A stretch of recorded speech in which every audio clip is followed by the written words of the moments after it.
దేవునికి స్తోత్రము. అనుదిన దేవుని వాక్య ధ్యానమునక ఈరోజు 2025 సంవత్సరము అక్టోబర్ నెల 30వ తారీఖు. ఈరోజు ధ్యాన వాక్యము పరిశుద్ధ గ్రంథము నుండి కీర్తనల గ్రంథము 147వ సంకీర్తన 14వ వచనాన్ని మనం ధ్యానించుకుందాము. ప్రియ దేవుని బిడ్డలారా, దేవుని వాక్యాన్ని మనం ధ్యానించుకునే ముందర పరిశుద్ధ గ్రంథము నుండి నేటి ధ్యాన వాక్యాన్ని మనం చదువుకుందాము. కీర్తనల గ్రంథము 147వ సంకీర్తన 14వ వచనము. నీ సరిహద్దులలో సమాధానము కలుగజేయువాడు ఆయనే, మంచి గోధుమలతో నిన్ను తృప్తిపరచువాడు ఆయనే. ప్రియ దేవుని బిడ్డలారా, ప్రభువు నామములో మీ అందరికీ శుభములు, దీవెనలు కలుగునుగాక. ఈరోజు ధ్యాన వాక్యము దేవుడు అనుగ్రహిస్తున్న సమాధానము గురించి మనము ధ్యానించుకుంటున్నాము. లోకములోని మనుషులపై దేవుడు ఆశీర్వాదాలు కురిపిస్తున్నాడు అని పరిశుద్ధ గ్రంథము సెలవిస్తుంది.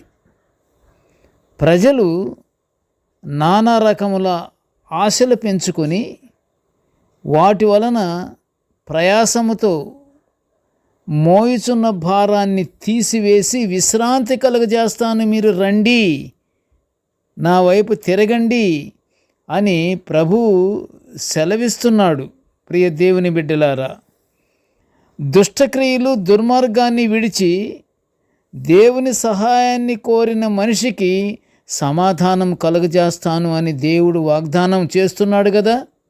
నేటి ధ్యానవాక్య ప్రకారంగా మీరు రండి అంటున్నారు కదా. దేవుడు రండి, మీకు మీ మీద ఉన్నటువంటి భారాన్ని నేను తీసివేస్తే మీకు విశ్రాంతి కలుగజేస్తాను, రండి అని పిలుస్తున్నాడు. ప్రియ దేవుని బిడ్డలారా, ఆయన వాగ్దానము మారదు.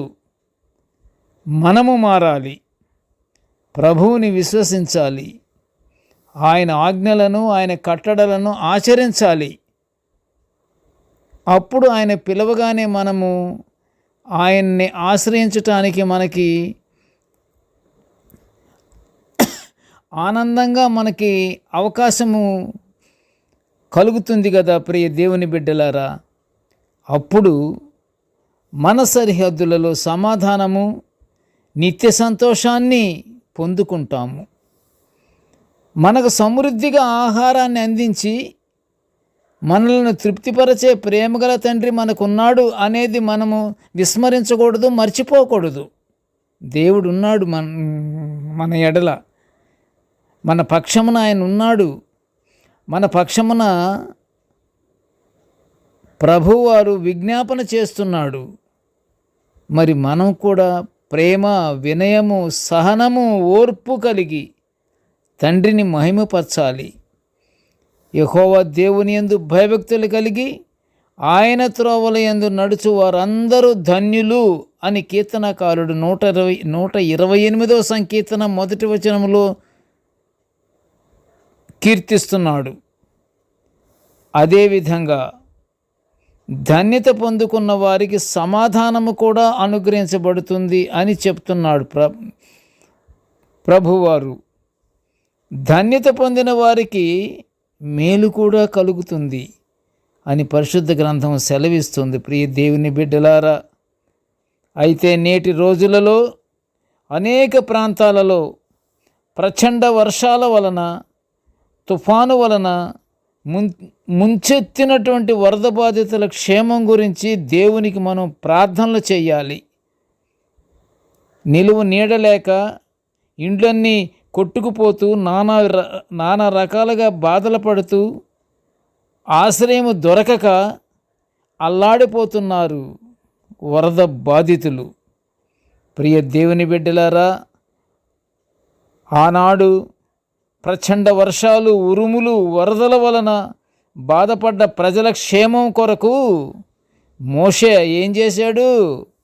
యెహోవా దేవుని వైపు తన చేతులు ఎత్తినప్పుడు ఆ ఉరుములు, ఆ వడగండ్లను వెంటనే నిలిచిపోయి వర్షము భూమి మీద కురియటం మానినట్లు నిర్గమకాండము 9వ అధ్యాయము 33వ వచనములో మనము చూస్తున్నాము. ఎంత గొప్ప విషయము, ఎంత విశ్వాసము, ఎంత బలమైనటువంటి